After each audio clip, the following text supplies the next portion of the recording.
Supremo decide que cabe ao plenário analisar a anulação das condenações de Lula.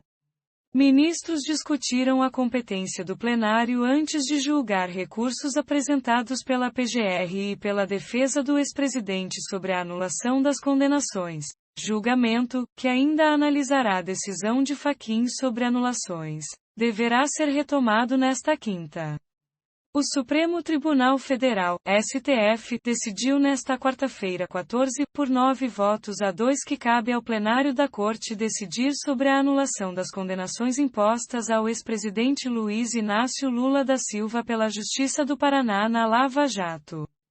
Os ministros votaram na sessão destinada ao julgamento de recursos apresentados pela Procuradoria-Geral da República, PGR, e pela defesa de Lula sobre a decisão individual do ministro Edson Fachin, que anulou as condenações do ex-presidente.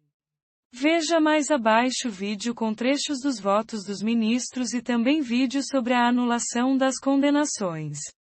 Relator dos recursos, o ministro Fachin apresentou somente a primeira parte do voto, sobre a possibilidade de o plenário analisar o tema em vez da segunda turma do STF, composta por 5 ministros. Os demais questionamentos feitos pela PGR e pela defesa de Lula ainda devem ser tema do voto de Fachin e avaliados pelos demais ministros na continuidade do julgamento, nesta quinta-feira 15. O ministro Ricardo Lewandowski se manifestou contra a análise pelo plenário e disse que isso causa estranheza, já que as turmas julgam milhares de habeas corpus por ano.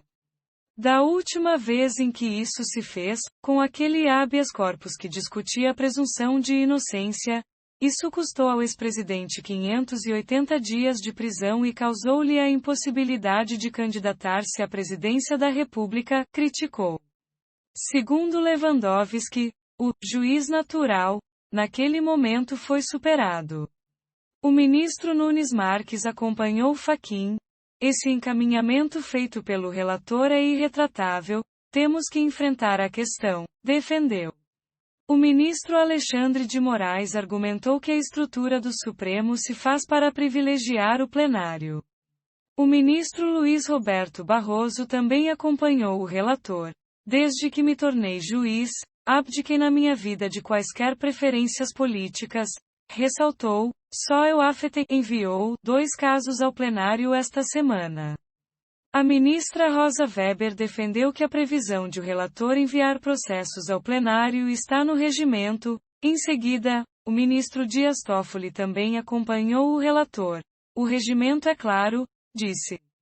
Carmen Lúcia argumentou que cabe ao relator decidir. No caso específico, Fachin optou pelo plenário. Segundo a ministra, o regimento interno do Supremo estabelece que o relator dos processos é quem define se o caso será votado na turma ou no plenário. O ministro Gilmar Mendes acompanhou Fachin, sob o argumento de que deve ser seguido o devido processo legal. Neste caso, o regimento do STF, mas fez críticas a como foi conduzido o processo de Lula. Para Mendes, um relator não pode afetar e desafetar um mesmo processo 4 vezes, ir e vir macabro, afirmou, eu não posso afetar a matéria de acordo com cálculos que eu venha a fazer. Um processo sem regras não é processo. O decano mais antigo ministro da Corte, ministro Marco Aurélio Mello, divergiu, acompanhando o entendimento de Lewandowski.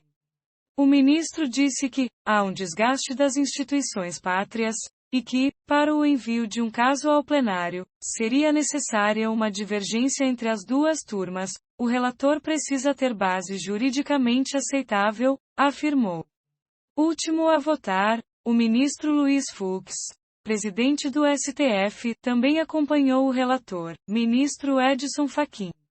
Melhor que um Supremo na primeira turma, um Supremo na segunda turma e um Supremo no plenário, é bem melhor um só Supremo, afirmou.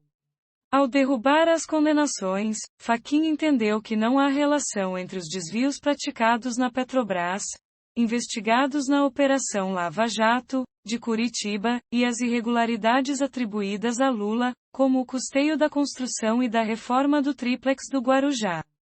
Por isso, considerou que o julgamento não era competência da Justiça Federal do Paraná e determinou a transferência dos casos para Brasília. A decisão atingiu 4 ações envolvendo o ex-presidente, a do Triplex do Guarujá, a do Sítio de Atibaia, e 2 ações relacionadas ao Instituto Lula.